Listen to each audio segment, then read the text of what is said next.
Shawn, it is always great seeing you, my friend, especially, of course, here we got iHeartRadio Fan Fest happening.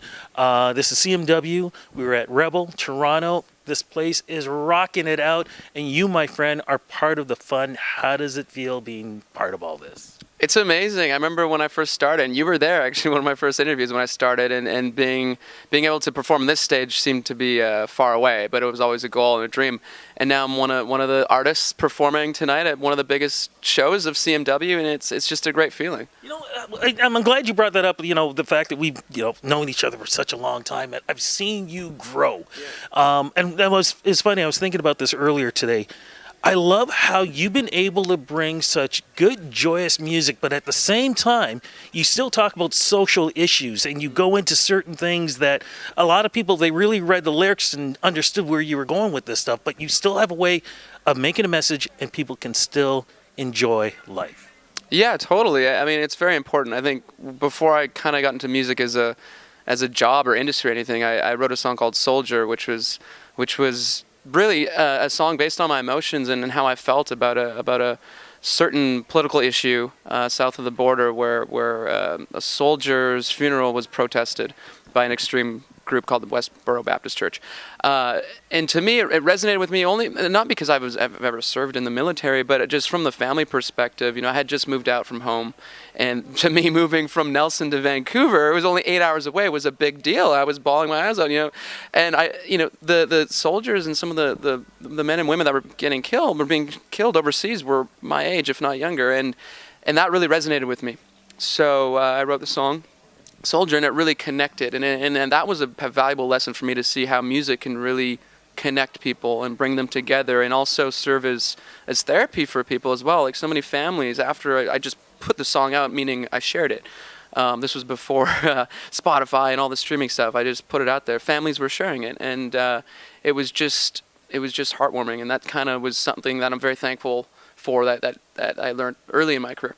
Look at this, all this time, man, and finally, we get a tour happening here, man, with you headlining. Congrats on that. Thank you so much. Yeah, and this is my first big Canadian headline tour. I've headlined shows before here and there, off and on, but I'm finally going to string together a lot of them, and I think it's time. It's been great to have fans throughout the country and to actually put on my very own show for them. It's time, and already I've seen a lot of excitement online about it, which is great. Why do you think this was the right time? Do you feel like you've got the right body of work that really represents you now when you're on stage? Because this isn't going to be like, 15, 20 minutes, man. I mean, You're doing the whole deal here. Yeah, for sure. Yeah, it's been great. Like the last year, the media, or not the media, but the attention I've had through the Juno Awards and the Canada's Walk of Fame and all these accomplishments and achievements in Canada have been awesome and have been large profile. I've had, I think, 9 songs out now at radio, so I do have a body of work that I can put together a full show, and the demand from my fans has been there, so now I'm giving them what they want. When does it begin? We start October 17th, I think we kick off, or 16th in Montreal. I got to double check. Okay, because we can go, what website can we go on to make sure we know what's going on? ShawnHook.com. Yeah, because I do believe we are Toronto. I think we're around the 27th, so just a couple of days before Halloween. What kind of show is this going to be like, man? It's going to be great, man.